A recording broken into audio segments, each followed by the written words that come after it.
নমস্কার, তাপসী ব্লগ থেকে সবাইকে স্বাগতম। চলে এলাম আজকে একটা নতুন রেসিপি নিয়ে। তো বন্ধুরা, অনেকদিন ধরে আমি ভিডিও দিতে পারিনি। আজকে আমি একটা চেষ্টা করছি দেওয়ার জন্য, কারণ আমার নাতি তো থাকতো না, নাতি এসছে। তাই এখন সপ্তাহে হয়তো 7 দিন না দিতে বলে 2-3টা দিব।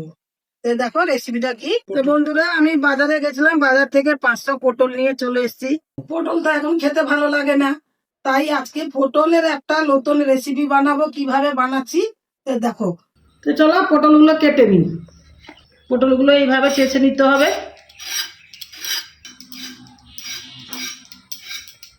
দু সাইডে এইভাবে কেটে দিতে হবে, মাঝখানে একটু ফালা করে নিব। এইভাবে ঝিরি ঝিরি করে কেটে নেব।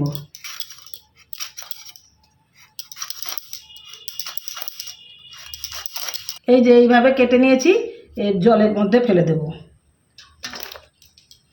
গ্যাসটা জ্বালিয়ে নিয়েছি, একটা ছোট্ট লোহার কড়া বসিয়ে দিয়েছি। এবারে কড়াটা গরম হয়ে গেছে, তেল দিয়ে দিব। দেখো দিদিভাই দাদা ভাইরা, আমি পটলের ভর্তা বানানোর জন্য এখানে কি কি মশলা নিয়েছি। পেঁয়াজগুলোকে এই ডুমো ডুমো করে কেটে নিয়েছি, আর এখানে সামান্য রসুন কুচি নিয়েছি, আর নিয়েছি শুকনো লঙ্কা, আর এখানে জিরে। তেলটা গরম হয়ে গেছে, এবারে আমি রসুনগুলো দিয়ে দিব। এই পটলের ভর্তাটা একবার বাড়িতে ট্রাই করবে, খুব ভালো রেসিপি। মাছ মাংস ফেলে দিয়ে এই রেসিপিটা দিয়ে ভাত খাওয়া যাবে, গরম গরম ভাত। খুব সুন্দর রেসিপি। এবারে দিয়ে দিয়েছি শুকনো লঙ্কা। আমি 4টে দিয়েছি, তোমরা যেরকম ঝাল খাও সেরকম দিবে। আমি 4টে দিয়েছি, কারণ আমার নাতি খায় তো, ঝাল বেশি দেওয়া যাবে না।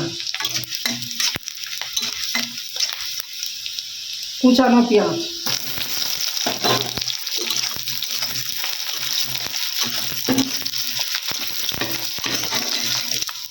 পেঁয়াজটা বাদামি কালার হয়ে গেছে। এবারে আমি পটলগুলো কেটে ধুয়ে রেখেছিলাম, এবারে দিয়ে দিব।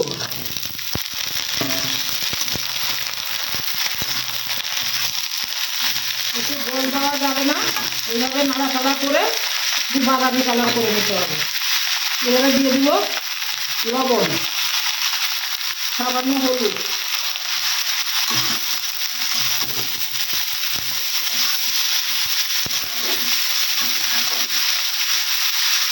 একটু ঢাকা দিয়ে বানাতে হবে।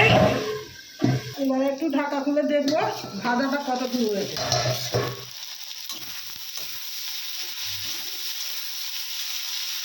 এই পটলগুলো ভাজার সময় দিদিভাই দাদা ভাইদেরকে বলছি একটুও জল দেবে না, কারণ এই পটলের জলে হয়ে যায়। এবারে দিয়ে দেবো আমি গোটা জিরে।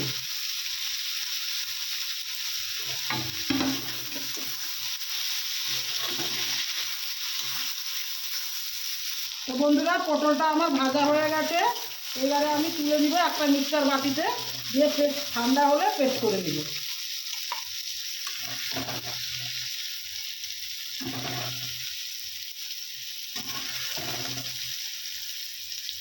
পটল ভাজিগুলো ঠান্ডা হয়ে গেছে, এবারে আমি পেস্ট করে নিব।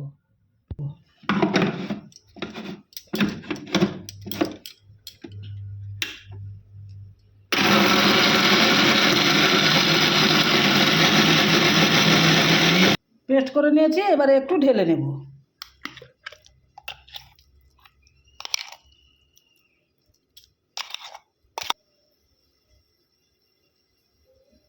তো দিদিভাই দাদা ভাইদেরকে বলছি, ভিডিওটা যদি ভালো লেগে থাকে তাহলে লাইক কমেন্ট শেয়ার করে দিবে।